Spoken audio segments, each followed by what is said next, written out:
Pioneer secondary school Patan. હું Rajubhai Patel, maths teacher ધોરણ 10. વિદ્યાર્થી મિત્રો, ધોરણ 10માં ગણિત વિષયમાં આપણે પ્રકરણ 3 વિચલસૂત્ર સમીકરણ યુગ્મનો અભ્યાસ શરૂ કરેલો છે. આ પ્રકરણમાં આપણે વિડિયો 1 થી વિડિયો 31 સુધી અભ્યાસ કરી લીધો છે. મોટાભાગનું પ્રકરણ પૂરું થઈ ગયું છે. છેલ્લે થોડો એક બે દાખલા અને હેતુલક્ષી ટાઈપના ઘણા પ્રશ્નો બાકી, એટલું પૂરું કરીએ એટલે આપણું આ પ્રકરણ ક્લિયર થઈ જાય. તો હવે વિડિયો 32માં સ્વાધ્યાય 3.7 વ્યાખ્યાન નંબર 4 એમાં એક કોયડા ઉકેલ આપ્યો. વિદ્યાર્થીઓની ગોઠવણી મિત્રો, વિદ્યાર્થીઓની ગોઠવણી કરી એના ઉપર વિદ્યાર્થીની સંખ્યા કેટલી એનો જવાબ આપવાનો છે. તો વિદ્યાર્થીઓ કેટલા એ નક્કી કરવા માટે અહીંયા ગોઠવણી કરી હાર અને સ્તંભ.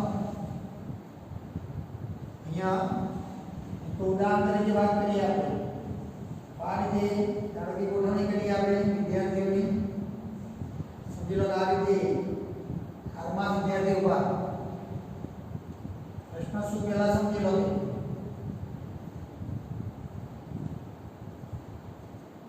આ રીતે મિત્રો જુઓ, આ હાર કેટલી હાર છે? આ પહેલી હાર, આ બીજી હાર, આ ત્રીજી હાર, આ ચોથી. પહેલી, બીજી, ત્રીજી અને ચોથી 4 લાઈન હાર. દરેક હારમાં કેટલા વિદ્યાર્થી ઉભા રાખ્યા? તો 5. તો હારની સંખ્યા 4 અને દરેક હારમાં વિદ્યાર્થી 5. પહેલો વિદ્યાર્થી, બીજો, ત્રીજો, ચોથો, પાંચમો, 5 વિદ્યાર્થી. તો કુલ વિદ્યાર્થી કેટલા ઉભા? તો હારની સંખ્યા 4 અને દરેક હારમાં વિદ્યાર્થીની સંખ્યા 5. બેનો ગુણાકાર કરો, 4 × 5 કેટલા થયા? 20. તો 20 વિદ્યાર્થી ઉભા છે તો ગણી લો. બરાબર? તો કહેવાનો મતલબ શું છે? કુલ કેટલા વિદ્યાર્થી ઉભા છે નક્કી કરવા માટે બે વસ્તુ જાણવી પડે. હારની સંખ્યા કેટલી હાર અને દરેક હારમાં વિદ્યાર્થી કેટલા. આ બે વસ્તુ જો આપણે જાણતા થઈ જઈએ તો કુલ વિદ્યાર્થીઓ કેટલા ઉભા છે એ પણ નક્કી કરી શકાશે. તો કુલ વિદ્યાર્થીઓની સંખ્યા લખ્યું મિત્રો વર્ગખંડમાં રહેલ વિદ્યાર્થીઓની સંખ્યા કેટલી. એ વિદ્યાર્થીની સંખ્યા નક્કી કરવા માટે બે વસ્તુ આપણે શોધીશું. એ બંને વસ્તુ ધારી લઈએ મિત્રો. ધારો કે હારની સંખ્યા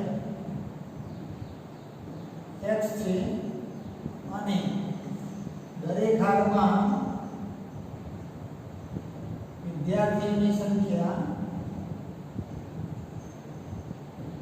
y નક્કી કરી લીધું. x હાર બનાવી આપણે જેમ અહીંયા 4 હાર ગોઠવી એવી રીતે આપણે સમજી લો કે આપણે જે વિદ્યાર્થીઓ ખંડમાં છે એમની x હાર બની અને દરેક હારમાં 5ની જગ્યાએ આપણે કેટલા વિદ્યાર્થીઓ ઉભા રાખ્યા? y વિદ્યાર્થીઓ. હારની સંખ્યા x. બરાબર? તો આગળ ઉદાહરણમાં વાત કરીએ એ પ્રમાણે હારની સંખ્યા અને દરેક હારમાં વિદ્યાર્થીની સંખ્યા બેનો ગુણાકાર કરવાથી આપણને શું મળશે? કુલ વિદ્યાર્થીઓની સંખ્યા મળશે. એટલા માટે મિત્રો અહીંયા x હાર કરી અને y વિદ્યાર્થીઓ ઉભા રહે દરેક હારમાં, તો કુલ વિદ્યાર્થીઓની સંખ્યા, કુલ વિદ્યાર્થીઓની સંખ્યા x × y. બરાબર? આને આપણે પરિણામ 1 કરી રાખીએ. આ આપણો જવાબ. કુલ વિદ્યાર્થીઓની સંખ્યા x × y. x ને y ને એટલા માટે હાલ આપણો જવાબ અજ્ઞાત. જો x y ની કિંમતો મળશે તો આ જવાબ જ્ઞાત થશે. એ આપણો પ્રશ્નનો જવાબ રહેશે. તો ચલો હવે મિત્રો x ને y શોધવા માટે સમીકરણ બનાવવા પડશે. સમીકરણ બનાવવા માટે રકમ વાંચો. રકમમાં બે વાક્યો. હવે મિત્રો આપણે આ ગોઠવણી બદલવાની. ગોઠવણીમાં શું બદલવાનું થાય? તો ધારો કે આ 4 વિદ્યાર્થી આને ઉભા કરીને અહીં ગોઠવી દઈએ આપણે. કારણ કે આ વિદ્યાર્થી અહીંથી લઈ લઈએ અને અહીંયા ગોઠવી દઈએ. તો શું ચેન્જ છે? તો હારની સંખ્યા એક વધી, બરાબર, સામે વિદ્યાર્થીની સંખ્યા ઘટી, એટલે બંને વ્યસ્તમાં રહેશે. હાર વધારવા જઈશું તો સંખ્યા ઘટશે. જો અહીંથી હારના વિદ્યાર્થીઓ ઉઠાઈને એ બાજુમાં ગોઠવીએ તો સંખ્યા વધે વિદ્યાર્થીઓની, હાર ઘટે. એટલે કહેવાનો મતલબ એક વધે ને એક ઘટે. આપણે નવા વિદ્યાર્થી લાવીને અંદર ઊભા નથી કરવા કે અંદરથી કોઈને ગાડી પણ નથી. જે વિદ્યાર્થીઓ હાલ હતા એ જ વિદ્યાર્થીઓની ગોઠવણી ખાલી બદલવાની. અહીંયા નવી ગોઠવણી પ્રમાણે, એટલે કે રકમની પહેલી શરત પ્રમાણે, ચલો રકમની પહેલી શરત પ્રમાણે શું કીધું? તો દરેક હારમાં 3 વિદ્યાર્થીઓ ઊભા રાખતા એક હાર ઓછી બને છે. મતલબ શું થયો? હારની સંખ્યા એક ઘટી, દરેક હારમાં 3 વિદ્યાર્થીઓ ઊભા રાખતા, મતલબ અહીંથી વિદ્યાર્થીઓ લઈ લેવાના અને બાજુમાં ઊભા કરી બે હાર. દરેક હારમાં વિદ્યાર્થીઓની સંખ્યા 3 વધારવાની. તો રકમની પહેલી શરત પ્રમાણે નવી હારની સંખ્યા, હાલ આપણી મૂળ ગોઠવણી જે કરી આપણે એમાં એક હાર વધારે, હવે એમાં હારની સંખ્યા, હારમાં શું લખી દો? એક હાર ઓછી બને છે, મતલબ એક લાઈન ઓછી થઈ. તો હારની સંખ્યા x હતી, નવી એક ઘટી, એટલે x ઓછા એક હાર થઈ. આ નવી હારની સંખ્યા, નવી ગોઠવણીમાં હાર આટલી થશે. જે પહેલા x હતી હાર એવું કેટલી થઈ ગઈ? x ઓછા. અને હવે નવી હારની સંખ્યા પ્રમાણે દરેક હારમાં કેટલા વિદ્યાર્થીઓ?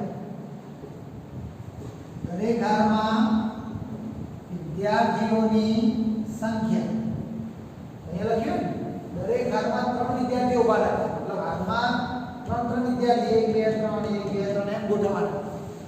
દરેક હારમાં પહેલા આપણે કેટલા ઊભા રાખેલા?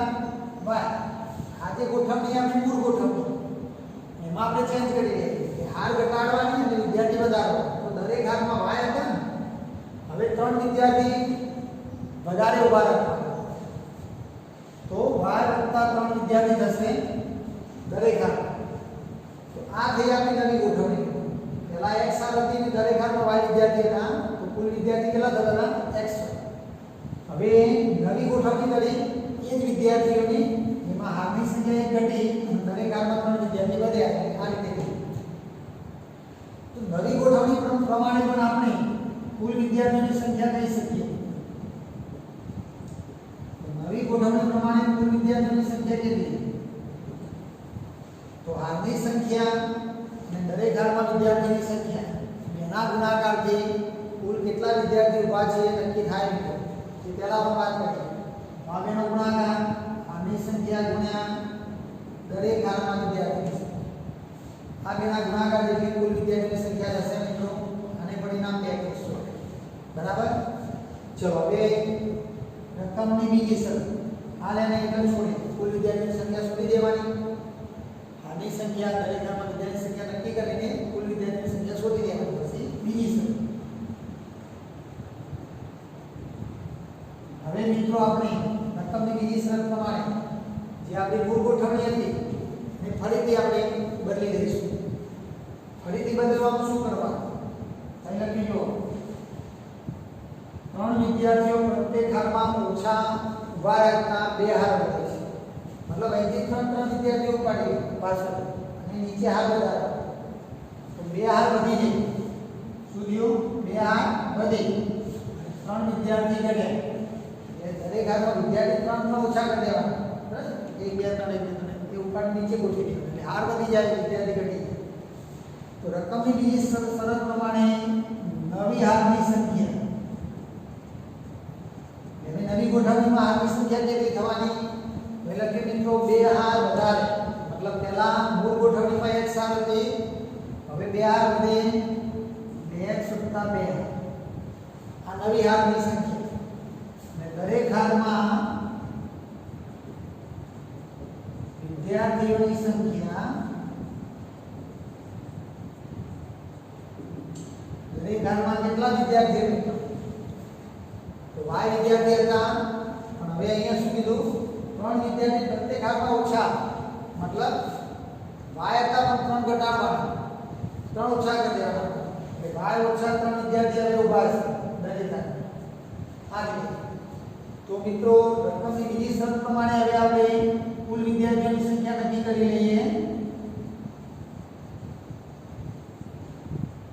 કુલ વિદ્યાર્થીઓની સંખ્યા મિત્રો નવી ગોઠવણીમાં x હાર અને દરેક હારમાં y વિદ્યાર્થી એક મિનિટ મૂળ ગોઠવણીમાં x હાર અને દરેક હારમાં y વિદ્યાર્થી તો કુલ કેટલા હતા x એ રીતે અહીંયા હવે નવી હાર x + 2 અને દરેક હારમાં y - 3 વિદ્યાર્થી तो कुल विद्यार्थी हार्दिक संख्या गुण્યા દરેક હારમાં વિદ્યાર્થી આ રીતે મિત્રો બેના ગુણાકારથી કુલ વિદ્યાર્થીની સંખ્યા ફરીથી મળી જાય આપણને અને આપણે પરિણામનો ક્રમ કરી દઈએ તો આ પરિણામ 1 આ પરિણામ 2 આ પરિણામ 3 રકમનું કામ પૂરું થયું મિત્રો પણ હજુ આપણે સમીકરણ એકે નથી મળ્યું અહીંયા પરિણામો આવે 3 વખત કુલ વિદ્યાર્થીની સંખ્યા શોધી पहली गोठवणी आ रीतनी थी एमा कुल विद्यार्थी आटला बीजी गोठवणी हार आटली दरेक घरमां आटला विद्यार्थी कुल विद्यार्थी आटला एवी રીતે ત્રીજી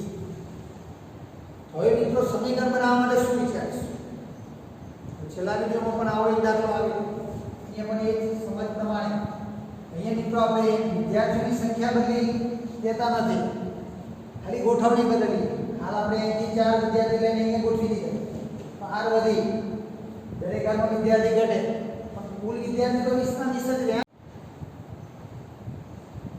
મિત્રો કુલ વિદ્યાર્થી તો 20 ના 20 જ છે ગોઠવણી બદલાઈ ગઈ એ 4 વિદ્યાર્થી લઈને અહીંયા ગોઠવે તો ગોઠવણી ચેન્જ થઈ વિદ્યાર્થી તો 20 ના 20 એટલે કહેવાનો મતલબ શું છે મિત્રો પરિણામ 1 માં કુલ વિદ્યાર્થીઓની સંખ્યા પરિણામ 2 માં કુલ વિદ્યાર્થીઓની સંખ્યા પરિણામ 3 માં કુલ વિદ્યાર્થીઓની સંખ્યા જુદી જુદી નથી विद्यार्थी संख्या तो एक मतलब परिणाम 1 2 અને 3 કેવા સમાન એટલા માટે સમીકરણ બનાવવા માટે પરિણામ 2 ની કિંમત 1 બરાબર લઈ લો તો સમીકરણ બને 3 ની કિંમત 1 બરાબર લઈ લો તો પણ સમીકરણ બને 2 ની કિંમત 3 બરાબર લઈ લો તો પણ સમીકરણ બને આપણે બે સમીકરણ બનાવવાના એટલે તમે તે બે જોડ પસંદ કરીશું તો મિત્રો વિડિયો આગળ કરીને પહેલા તો લખી લો પછી આપણે ફરીથી શરૂ કરીએ દાખલો બનાવવાનો આગળ હું આ 3 પરિણામ અહીંયા લખી દઉં મિત્રો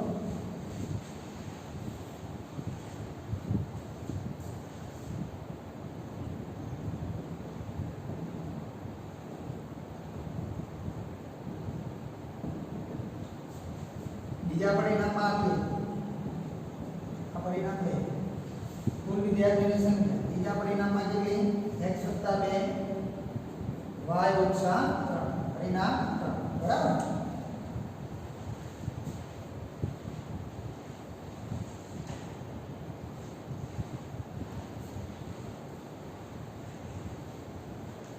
चलो હવે મિત્રો આપણે આટલા સુધી પહોંચી ગયા હવે આગળ આટલા સુધી તમારે લખી બરાબર પરિણામ ત્રણ હવે લખીશું પરિણામ 1 2 અને 3 સમાન છે પરિણામ 1 2 અને 3 સમાન છે માટે 2 બરાબર 1 લઈએ 3 બરાબર 1 લઈએ 2 બરાબર 3 લઈએ ગમે તે લઈ શકાશે પણ આની કિંમત સરળ દેખાય આપણને તો 1 નો ઉપયોગ વધુ કરીશું 2 બરાબર 1 લઈએ પરિણામ 2 બરાબર 1 લઈએ તો 2 ની કિંમત x + 1 y + 3 બરાબર એક પરિણામ x न्याय कुल विद्यार्थियों की संख्या न्याय कुल विद्यार्थियों की संख्या समान है विद्यार्थियों की संख्या बदलाती नहीं એટલા માટે પરિણામ એક પણ સમાન ચલો હવે આ એક સમીકરણ પહેલા આને સરળ કરી દઈએ સરળ રૂપમાં ગોઠવી દઈએ તો બે કૌંસના વચ્ચે ગુણાકાર દો એટલા માટે આમાં બે પદ આમાં બે પદ ગુણાકાર કરીએ તો પહેલા કૌંસનું પહેલું પદ લો બીજો કૌંસ ગુણી દો પહેલા કૌંસનું બીજું પદ ચિહ્ન સાથે લો બીજો કૌંસ ગુણી દો बराबर x बराबर अब यह x के अंदर गुणी दो माइनस x के अंदर गुणी x को y साथे गुणाकार x को 3 साथे गुणाकार माइनस 1 નો અંદર ગુણાકાર કરો તો શું મળે -1y -3 x ને આ બાજુ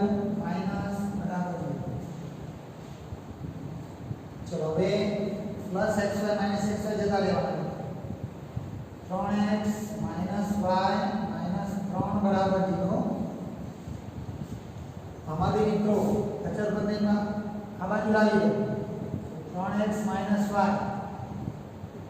-3 આ બાજુ પ્લસ આ આપણું મિત્રો સમીકરણ પહેલું કહેવાય આ આપણે 1 2 3 નંબર આપેલા છે એટલા માટે આને આપણે 4 નંબર આપીએ ચોથા નંબરનું સમીકરણ આ રીતે આપણે એક સમીકરણ મળી ગયું ફરીથી 2 બરાબર 1 લીધા એવી રીતે 3 બરાબર 1 લીધા ચલો 3 એમાં કુલ વિદ્યાર્થીની સંખ્યા આટલી ગણેલી બરાબરમાં પહેલા અપાર્ટમેન્ટમાં xy કુલ વિદ્યાર્થીની સંખ્યા ચલો અહીંયા પણ બે કૌંસનો ગુણાકાર x લઈ લો બીજો કૌંસ ગુણી દો પ્લસ 2 લઈ લો બીજો કૌંસ ગુણી દો બરાબર ચલો x અંદર ગુણો xy - 3x 2y - 6 એનો y સાથે 2 નો 3 સાથે xy આ બાજુ માઈનસ બરાબર ની પાસે 0 બરાબર પ્લસ xy - xy 0 થઈ જશે -3x + 2y - 6 બરાબર 0 તો આ રીતે મિત્રો બીજું સમીકરણ આવ્યું આનો અચળ પદને આગળ લાવી દો -3x + 2y -6 આ બાજુ પ્લસ આ આપણું મિત્રો બીજું સમીકરણ નંબર આપીએ આપણે 5 તો આ રીતે મિત્રો 2 બરાબર 1 લેવાથી એક સમીકરણ મળ્યું 3 બરાબર 1 લેવાથી બીજું એક સમીકરણ હવે આ બંને સમીકરણનો ઉકેલ શોધી દઈશું ચોકડી ગુણાકાર રૂપની રીત આદેશની રીત પણ 4 રીતો આપણે ભણ્યા ઉકેલ શોધવાની જનરલી આપણે રૂપની રીતનો ઉપયોગ વધુ કરીએ હવે આ બંનેનો લોપ કરીને ઉકેલ શોધીએ મિત્રો તમે વિડિયો આટલા અટકાવીને આપણે પહેલા લખી લો નોટમાં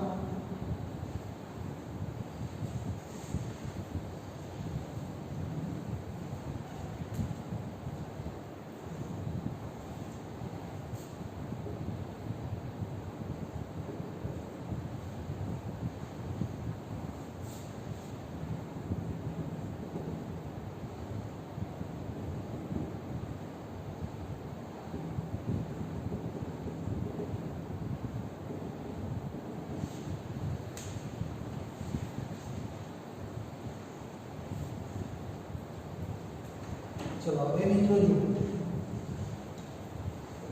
સમીકરણ 4 અને 5 ઉકેલ શોધવા માટે લોપની રીતમાં આપણે x ચલને પસંદ કરી લઈએ તો x નો સહગુણક સરખો બનાવવો પડે ના હોય તો અને ચિહ્ન વિરોધી કરવા પડે ના હોય તો અહીંયા જો સહગુણક સરખો પણ છે અને ચિહ્ન પણ વિરોધી છે એટલે આપણે કશું કરવાનું રહેતું નથી સીધા બંને સમીકરણો ટોટલ મારવાનું સરવાળો બરાબરની ડાબી બાજુ જુઓ +3x - 3x 0 થઈ જશે -1y + 2y એક ગણિત ઋણ એટલે બાદબાકી મોટી સંખ્યાનું ચિહ્ન રહેશે +y અને 3 નો 6 9 અહીંયા તમને સીધી y ની કિંમત મળી જાય y બરાબર 9 મતલબ દરેક ધારમાં કેટલા વિદ્યાર્થી ઉભા રહ્યા નક્કી થઈ ગયું 9 વિદ્યાર્થી હવે આ y ની કિંમત પહેલા ચોથા અથવા પાંચમા સમીકરણમાં મૂકી દઈએ y બરાબર 9 સમીકરણ 4 માં મૂકતા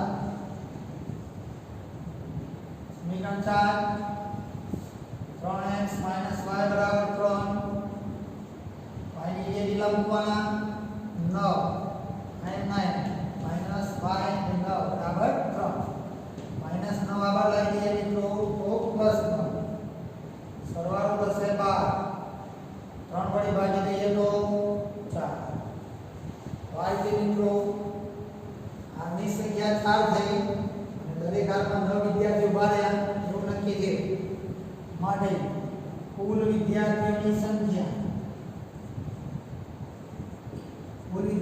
સંખ્યા શોધવા માટે તમારી જોડે 3 પરિણામ પહેલા પરિણામમાંથી મળે બીજું પરિણામ જે બનાવ્યું હતું એમાં પણ કુલ વિદ્યાર્થી હતા અને ત્રીજામાં પણ હતા 3 માંથી ગમે તેમાં પૂછો તો પણ જવાબ મળશે હાલ આપણે માત્ર પહેલું પરિણામ સરળ તો એમાંથી શોધીએ તો x * y હારની સંખ્યા દરેક હારમાં વિદ્યાર્થી હાર 4 દરેક હારમાં 9 વિદ્યાર્થી ઉભા કુલ વિદ્યાર્થી કેટલા 27 વાત એ મિત્રો બોલો કુલ વિદ્યાર્થીઓની સંખ્યા 26 ઓકે તો આ રીતે મિત્રો આ પ્રશ્ન આપણો પૂરો થાય છે.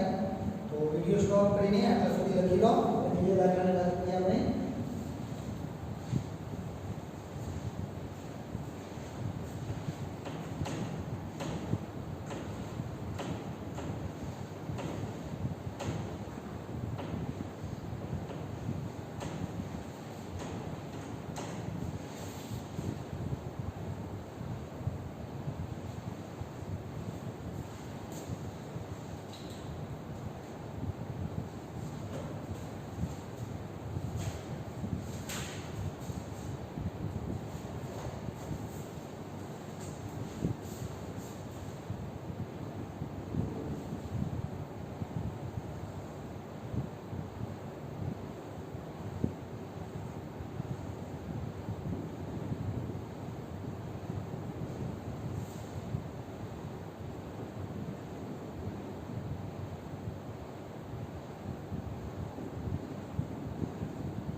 મિત્રો આમાં દાખલામાં એક આકૃતિ આપી.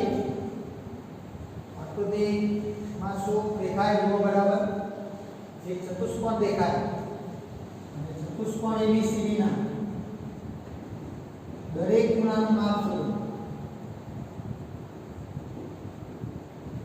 આવો પ્રશ્ન. અહીંયા ચતુષ્કોણ ABCD ના દરેક ખૂણાનું માપ તો એને મૂકી દીધું આકૃતિમાં, પણ કેવું અજ્ઞાત. એ માપને આપણે મિત્રો જ્ઞાત કરવાનું છે બરાબર. તો દરેક ખૂણાનું માપ જ્ઞાત કરવા માટે પહેલા આકૃતિ ધ્યાન દીધું શું દેખાય છે. આમ તો રકમમાં લખી દીધું છે, ના લખે તો પણ આપણને ખ્યાલ આવી જવો જોઈએ. વર્તુળ ઉપર ચતુષ્કોણના ચારે શિરોબિંદુ આવેલા છે, એટલા માટે ચતુષ્કોણ એક ચોક્કસ પ્રકારનું કહી શકાય. 9મા ધોરણમાં ભણ્યા આપણે ચક્રીય ચતુષ્કોણ બરાબર. એટલે અહીંયા ચતુષ્કોણ ABCD ચક્રીય ચતુષ્કોણ છે.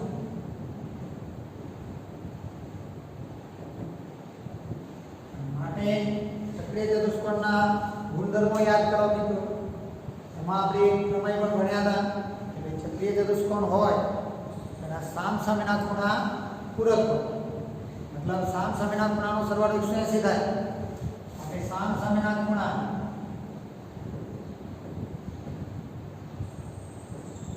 પૂરક છે. માટે સામસામેના ખૂણા પૂરક એટલે સરવાળો 180. તો A અને C નો સરવાળો ખૂણો A પ્લસ ખૂણો C ટોટલ 180 થાય બરાબર. આમાં E ની કિંમત મૂકી દો મિત્રો -4x અને C ની કિંમત 4y + 20. એની કિંમત મૂકી ગઈ -4x બરાબર. હવે A પ્લસ cos બરાબર 180. હવે એની કિંમત મૂકી -4x. C ની કિંમત મૂકી 4y + 20 બરાબર 180. હવે મિત્રો જુઓ આ એક સમીકરણ બની ગયું અને એને સરળ રૂપમાં લઈ જઈએ આપણે. તો આ અચર બના અચર પદ એટલે અચર પદ એક બાજુ પર -4x + 4y 20 ને આ બાજુ લાવો તો -20 + 20 પાછળ માઈનસ થશે. બાદબાકી કરી લો -4x + 4y અને એની બાદબાકી 160. હવે આ સમીકરણ 4 વડે ભગાઈ દો. 4 વડે ભાગી દો તો સરળ બને. અહીંયા -x થઈ જાય, અહીંયા +y થઈ જાય, અહીંયા 40 થઈ. આ આપણું સમીકરણ પહેલું બરાબર મિત્રો. તો આ રીતે એક સમીકરણ બની ગયું. ચલો સામસામેના ખૂણાઓ પૂરકમાં A C ની જોડ લીધી, એક સમીકરણ બને. હવે B અને D ની લઈએ. હવે ખૂણો B પ્લસ ખૂણો D એ પણ સામસામેના ખૂણા પૂરક થવાના. તો સરવાળો કેટલો થવાનો 180. ચક્રીય ચતુષ્કોણ હોવાથી આ ગુણધર્મ લઈ શકો તમે. ચલો અહીંયા B ની કિંમત એડ કરો -7x + 5. D ની કિંમત એડ કરો 3y - 5. આ બાજુ 180. માપ મૂકી દીધું, ખૂણા D નું માપ. તો અહીંયા -7x + 3y આ બેનું ટોટલ કરી દો. +5 -5 જતા રહે, વધ્યું આ બાજુ 180. ચલો અહીંયા સમીકરણ 2. અહીંયા આગળ કોઈ કોમન સંખ્યા નહીં આપે તો મિત્રો આટલા સમીકરણ છોડવું પડશે. ચલો હવે સમીકરણ 1 અને 2 બંનેના ઉકેલની વાત કરીએ તો ચલો અહીંયા લૂપની રીતનો ઉકેલ શોધીએ. લૂપની રીતનો ઉપયોગ કરીએ તો ઉકેલ શોધવા માટે આપણે y નો લોપ કરીએ. અહીંયા y ના આગળ 1 અહીંયા 3 તો સમીકરણ 1 ને 3 વડે ગુણીએ. સમીકરણ 1 ને 3 વડે ગુણતા તો સમીકરણ 1 ને 3 વડે ગુણો -3x + 3y 120. બરાબર 3 વડે આ બધાને ગુણીએ. કોઈ બીજા સમીકરણ મૂકવાની જરૂર નહીં હોય, સહગુણક સરખો બની ગયો +3y બરાબર 180. સહગુણક સરખો આવી ગયો મિત્રો. બરાબર. ચલો હવે સહગુણક સરખો થઈ ગયો પછી ના સમાન વિરોધી કરવા માટે બીજા સમીકરણને -1 વડે ગુણો. આ પ્લસ આ માઈનસ ના. હવે સરવાળો આ ઋણના ધન એટલે સરવાળો થશે +4x +7x - 3x +3y - 3y 0 થઈ જશે મિત્રો. અહીં એક ધન એક ઋણ એટલે બાદબાકી -60 -180 + 120. 4 વડે ભાગો આ બાજુ x આ બાજુ -15 આ x ની કિંમત થઈ જાય. ચલો x ની કિંમત પહેલા સમીકરણમાં લઈ લઈએ તો આ કિંમત સમીકરણ 1 માં મૂકતા તો સમીકરણ 1 એમાં x ની જગ્યાએ મૂકો. જો હવે x ની કિંમત મૂકો એટલે આ માઈનસ મૂકી પછી x ની કિંમત -15 બીજું બધું એમ ના ડબલ માઈનસ પ્લસ થઈ જશે. હવે 15 ને આ બાજુ +15 આ બાજુ માઈનસ તો સરવાળો કરવો મિત્રો કેટલો થયો 25. તો આ રીતે y ની કિંમત આવી ગઈ, x ની પણ આવી ગઈ. પણ મિત્રો અહીંયા x y ને શોધવાના આપણે શું શોધવાનું? ચતુષ્કોણના દરેક ખૂણાનું માપ. હવે બધા ખૂણા અજ્ઞાત હતા એ હવે જ્ઞાત થઈ જાય. ખૂણા એનું માપ કેટલું આવ્યું? -4x. એમાં x ની કિંમત આપણે લાયા -15. બરાબર -4 -15 એનો ગુણાકાર કરશો એટલે +7. આ એક ખૂણાનું માપ. ચલો પછી b ખૂણાનું માપ કેટલું? -7x + 5. એમાં મિત્રો x ની કિંમત -15 મૂકી દો તો આ બેનો ગુણાકાર મિત્રો -7 -15 ગુણા એટલે +105 + 5 એનો જવાબ મળે 120. ચલો ખૂણા c નું માપ 4y + 20. આની કિંમત એમાં મૂકી દો 25. આની કિંમત કેટલી મળી? 25 + 20. અહીંયા 100 પછી ગુણ્યા 4 + 20 કેટલા થશે? 120. હવે છેલ્લે મિત્રો ખૂણા d નું માપ 3y - 5. એમાં y ની કિંમત 25 મૂકી દઈએ. બરાબર તો 75 - 5 નો જવાબ 70. તો આ રીતે મિત્રો જો એક ખૂણાનું માપ 60, b નું 120, c નું 120 અને d નું 70. આ રીતે મિત્રો આપણો દાખલો અહીંયા પૂરો થશે.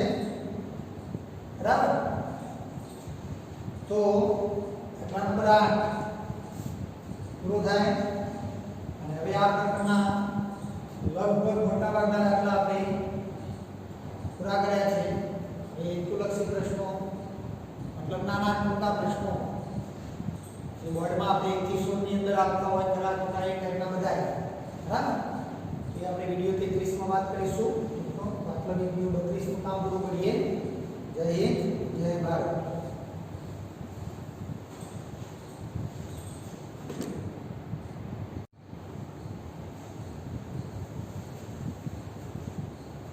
સોરી મિત્રો વિડિયો પૂરો કરીએ પહેલા અહીંયા આપણે થોડી ભૂલ કરી દીધી. 105